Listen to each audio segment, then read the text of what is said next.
Hello everyone, welcome back to my channel. तो चलिए next topic start करते हैं। अभी हमने पढ़ा लास्ट वीडियो में कि ऑडिट नोटबुक क्या होती है और उसके कंटेंट क्या होते हैं।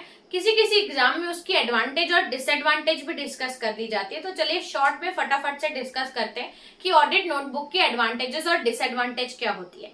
तो चलिए, आप जानते हैं ऑडिट नोटबुक क्या होती है और उसमें लिखा क्या होता है। अगर इतना आपको पता है तो आप एडवांटेज और डिसएडवांटेज आसानी से याद कर लेंगे, यानी कि समझ में आ जाएगा आपको कैसे लिखना है। तो बस ध्यान दीजिएगा कि अगर ऑडिट नोटबुक आप बना रहे हैं तो आपके पास बराबर प्रूफ है कि जो क्वेश्चन आपने रेस किया था, यानी कि अगर कभी कभी गलत ऑडिट रिपोर्ट बन जाए और कंपनी ऑडिटर को स्यू करे तो ऑडिट नोटबुक एक प्रूफ रहती है कि हमने ये सवाल उनसे पूछा था।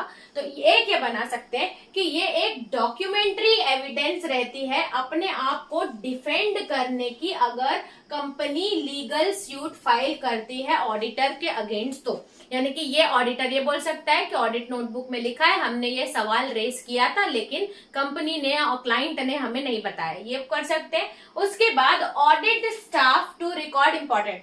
अब क्या होगा, अगर उसके पास ऑडिट नोटबुक है तो वो जितने भी इंपॉर्टेंट मैटर्स है वो ऑडिट नोटबुक में रिकॉर्ड करता जाएगा। तो ये एक प्लस पॉइंट है कि हम सारी चीज बारीकी से नोट कर लेंगे। तो लिखा है enable audit staff to record important matters. ठीक है, अब एक बात बताइए, कभी कभी क्या होता है एम्प्लॉय छोड़ देता है, यानी कि कभी कभी कुछ यहाँ उसको कुछ काम आ जाता है, तो हर बार सेम ऑडिट स्टाफ नहीं होता, कभी कभी किसी को काम आ गया तो चेंज भी होता है। तो अगर ऑडिट स्टाफ चेंज होता है तो इस केस में ऑडिट नोटबुक के कारण काम रुकता नहीं है, वो चलता रहता है। ठीक है, यानी कि अगर पहले वाला ऑडिट बुक नोटबुक यूज कर रहा था तो अब जो न्यू ऑडिट स्टाफ आएगा वो उसको यूज करके बेस मान के आगे काम कर सकता है। तो any change in audit staff, अगर ऑडिट स्टाफ में कोई चेंज आता है तो वो ऑडिट वर्क को कहीं डिसलोकेट नहीं करेगा, ऑडिट नोटबुक में सारा ऑडिट वर्क रखा ही रहेगा और वो अपना काम स्टार्ट कर सकता है। ठीक है, अब क्या होता है कभी कभी कंटिन्यूस ऑडिट में कभी कभी फिगर्स भी चेंज कर दिए जाते हैं। अगर आप ऑडिट नोटबुक बराबर मेंटेन करें तो आप लेजर वेजर के बैलेंसेस सब लिख के रखे हो तो इसमें जो फिगर चेंजिंग है वो चांसेस कम होगी। अगर हमारे पास ऑडिट नोटबुक है तो आप ये लिख सकते हैं कि danger of changing figure in case of continuous audit can be avoid किया जा सकता है।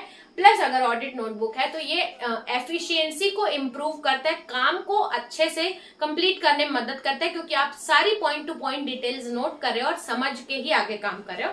तो आप एक और एडवांटेज लिख सकते हो, improves quality of audit work, quality of audit work अच्छी होती है।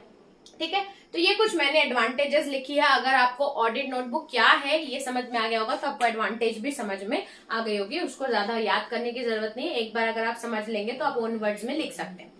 ये तो पढ़ी हमने एडवांटेज, अब पढ़ते हैं इसके डिसएडवांटेज की क्या क्या बुराइयां। तो देखिए, कभी कभी ऑडिट वर्क नोटबुक में जो लिखा जा रहा है वो कभी कभी सही भी नहीं होता।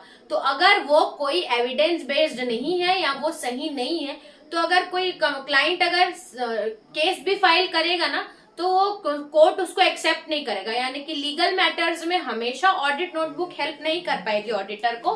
तो पहला डिसएडवांटेज होगा कि audit notebook is not prepared, अगर अच्छे से नहीं बनाई गई तो ये किसी को भी डिफेंड या ऑडिटर को डिफेंड नहीं करेगी in the court of law.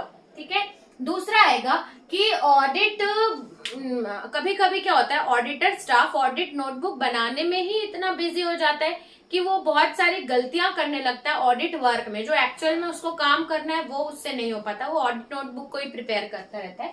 तो ये बोल सकता है कि द ऑडिट स्टाफ में indulge in preparing audit notebook, अपनी कभी कभी वो अपनी गलती छुपाने के लिए भी वो ऑडिट नोटबुक में मेंशन कर देता है।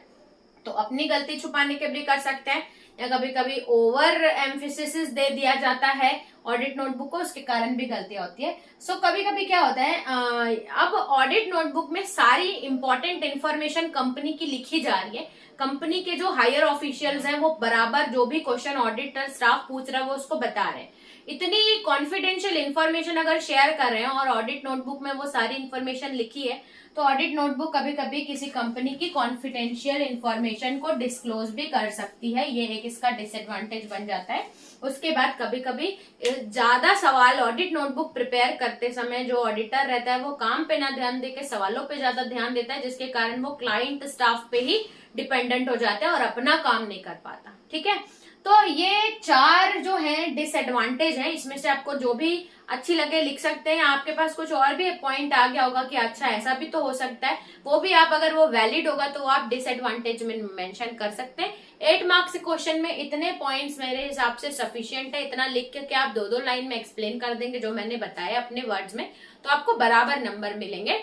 तो इस वीडियो में इतना ही रखते हैं, चलते हैं नेक्स्ट वीडियो में, देखते हैं नेक्स्ट टॉपिक। तब तक के लिए थैंक्स फॉर वॉचिंग।